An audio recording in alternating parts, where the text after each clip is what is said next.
Isa sa nagpapaganda sa isang tao, ay hindi lang yung physical appearance niya, kundi yung attitude of gratitude or yung gratefulness na tinatawag. So, ngayon guys is the Lions Gate portal and kaninang umaga nagpasalamat ako sa universe na kahit papaano kung ano man ang meron ako ngayon, happy happy ako kung anong meron ako ngayon and I'm open to receive more. Okay.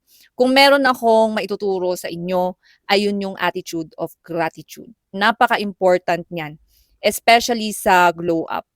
Okay? Kasi marami yung gumanda na sila tapos hindi pa sila nakontento. Oh, kailangan mong matuto rin at some point to be grateful, okay, for what you have. Para kung meron ka mang makuhang more blessings 'no, mas open ka sa blessings. 'Yun. So, attitude of gratitude. So, thank you so much universe, thank you so much Panginoon sa lahat ng blessings, okay, na meron ako ngayon. Okay. Wala pa man lahat ng gusto ko ay very grateful na ako sa universe. So, attitude of gratitude guys. Beauty is not just about looks. There's also the elements of character, yung attitude, yung behavior, okay? Kasi maraming aspects ang beauty eh. There are many phases of beauty kasi. Okay.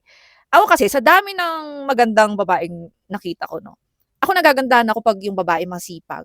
You know, when I was climbing Mount Pulag before, no, nag-aakyat-akyat ako ng mga bundok noon, yung mga porter na babae na nagbubuhat ng mga bags namin, no. Yung mga farmers na babae na nagpapakapagod sa bukid. Okay. Para sa akin magaganda sila. Okay. Beauty is not always physical. Okay. It's just that in our society, yun kasi yung vina-value ng society. But for me no na my mind works differently from most people. Beauty is not just about the physical. It goes beyond the physical. Yung element ng glow up na pinakamahirap is yung waiting time. Yes, the waiting season. Yung ang dami mo ng tinik, ang dami mo ng ginamit na sabon, ang dami mo ng ginamit na cream at scrub, pero bakit walang ume-effect ni isa? Bakit nga ba kahit consistent ka is wala namang nangyayari, walang nag-i-improve sa skin mo, walang nag-i-improve sa hair mo, okay? Meron kasing waiting season na tinatawag, parang sa pagpapayaman lang 'yan, okay? Yung waiting season kasi yun yung time na hinuhubog ka, yun yung nagwo-work yung products, okay? Yung hindi mo pa nakikita yung result physically, but it's working within, okay? Kasi ang supplements guys, hindi naman 'yan instant, okay? Ganon din ang skincare. May mga skincare CEO na akong napakinggan na kahit gaano kaganda yung products nila, sinasabi nila na hindi naman instant ang results. Okay? So, dapat hindi lang kayo consistent. Dapat marunong din kayo maghintay. Okay? Patience, kumbaga. Kasi maraming sumusuko parang sa affiliate marketing. Kasi hindi naman kaagad-agad milyonaryo ka dito. Ganon din sa glow up. Okay? Yung waiting season talaga yun yung siguro mga 75% sumuko na, sa totoo lang. Anong edad nga ba bumababa ang collagen sa katawan? Okay. Kailan ka ba talaga dapat mag-start? Okay. Age 25. Age 25. Doon na talaga bumababa yung collagen ng katawan every single year. Okay. Mas maaga ako nag-start dyan, ano. Ngayon, it's all about consistency. Kasi pwedeng mas maaga kang nag-start, baka nag-start ka ng 20, tapos natigil ka ng mag-collagen ng 30 years old, then wala ring silbi. It's really all about consistency. Kaya ako talaga, nakuha ko yung investments ko sa collagen kasi nga, very consistent ako. Parang itong simple supplements na collagen, consistent ako dyan. Basta after meals, eto ang iti-take ko. Okay? After meals, simply supplements na collagen ang iti-take ko. Matik na yan. Basta consistency is the key, guys. Pagdating sa collagen. So, kung ako sa inyo, kung gusto nyong itry ito, ilalagay ko yan sa yellow basket. I-check out nyo na yan. Okay? Sa dami ng magandang babaeng nakakilala ko, online and offline, when it comes to yung beauty regimen, ano, may kanya-kanyang sikreto ang bawat bansa. Okay, so online English teacher kasi ako, tapos madalas din ako mag-travel dati, and very observant din ako as a person. Ang Korean women kasi, they love innovation. They love many steps talaga. Gusto nila yung laging silang may bagong ina-add. Tapos, marami silang skincare products na ginagamit.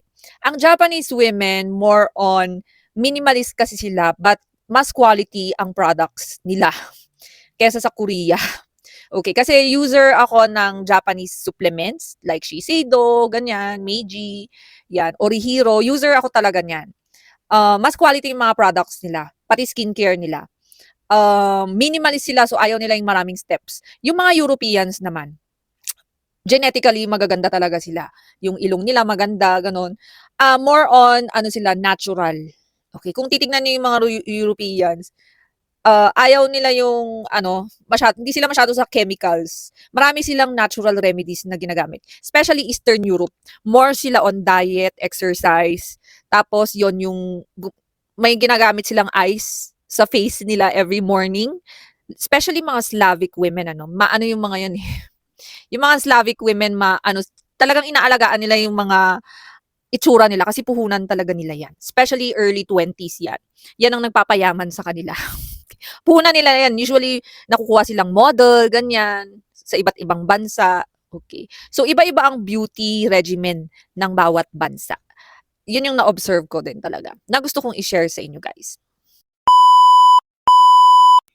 May mga babae na gusto nilang gumanda, pero ayaw naman nilang gumastos. Okay. Eto mga sis, masasaktan talaga kayo dito, ha? Okay. Kahit Christine Hermosa ka sa ganda, kailangan mo ng skincare maintenance at supplements.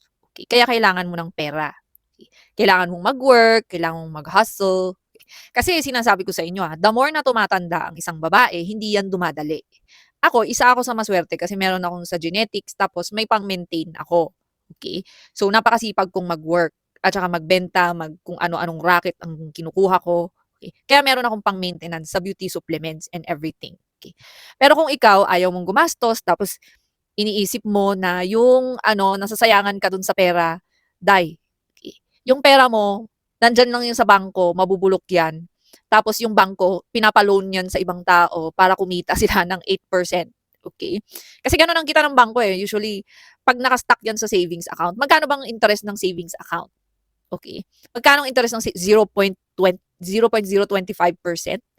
Yung 100,000 mo, interest niyan 20 pesos. Okay. Less tax pa yun, ha? Okay. Kaya, kung gusto mong gumanda tapos ayaw mong gumastos, ang glow up, hindi siya para sa'yo, sis. Sinasabi ko na sa inyo, as in.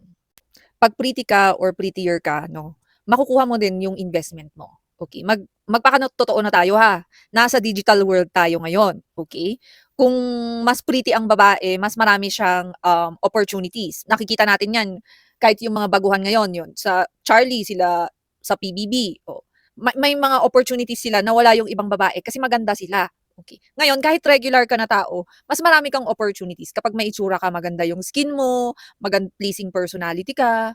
Okay. Kaya yung pera na ginastos mo, higit pa dyan yung makukuha mo. Okay. Ako kasi nung nag-start, bago pa ako nag-start ng beauty podcast, no, yung 2 years na yun, talagang binuhos ka na talaga yung investment ko. Meaning, hindi lang kagaya ng dati na yung regular skincare. Talagang lahat ng klase ng gluta binili ko, mahal na gluta, mura na gluta, lahat ng klase ng collagen, liquid collagen, powdered collagen, okay. Kaya naman, nung nag-launch na ako ng beauty podcast, tapos sunod-sunod na yung viral videos ko, no, grabe rin naman yung buhos ng blessing sa akin. Like, yung mga PR packages sa big brands, tapos yung mga free samples ko, ang dali-dali talagang ma-approve kahit na wala pa akong 10,000 followers dun sa isang account ko, dun sa second account ko. Kaya, lahat ng pagod ko, worth it talaga siya. So, yung mga babae na medyo nanghihinayang kayo doon sa gastos ninyo, no?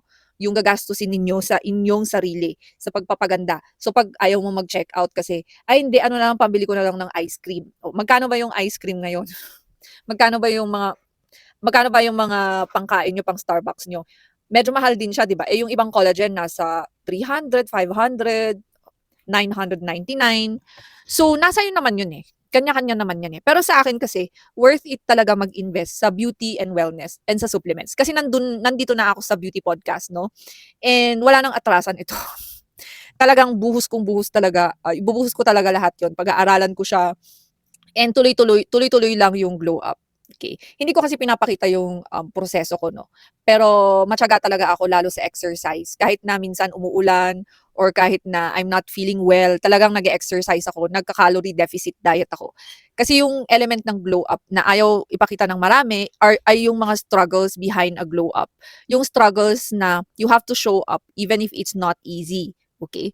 Ang glow up kasi is maraming, hindi lang kasi pera ang kailangan mo dyan. Kailangan mo ng perseverance. Yung wala kang nakikitang resulta pero kailangan mong magpatuloy, kailangan mong hindi ka pwedeng sumuko. And maraming sumusuko, especially with supplements, no? Kasi ang supplements, guys, hindi siya magic. Lagi ko namang sinasabi yan sa TikTok. Ang supplements, hindi siya talaga magic. Okay, hindi siya kagaya nung mga ano na, kaagad mo na makikita mo yung resulta kaagad. It does not work that way. Okay? So, yun lang guys. So, I hope may natutunan kayo. Wag na kayong manghinayang sa gagastusin nyo sa supplements and ano, kasi para sa inyo naman yan. Hindi naman para sa amin yan. Kami na nagpro-promote, kami na nag-affiliate niyan. We give you guys suggestions and I always give informative content to my viewers para alam nyo kung ano yung pipiliin nyo ng mga supplements and skincare. Kasi iba-iba tayo ng budget guys. Iba-iba tayo ng budget guys. Maraming mga glutathione na mahal, hindi siya madaling i-maintain. Especially yung mga tig 2,000 pesos na glutathione, hindi talaga siya madaling i-maintain. Marami ring nagrereklamo sa akin na, ay, yung mga reko mo mahal. So, nagreko ako ng mga affordable din.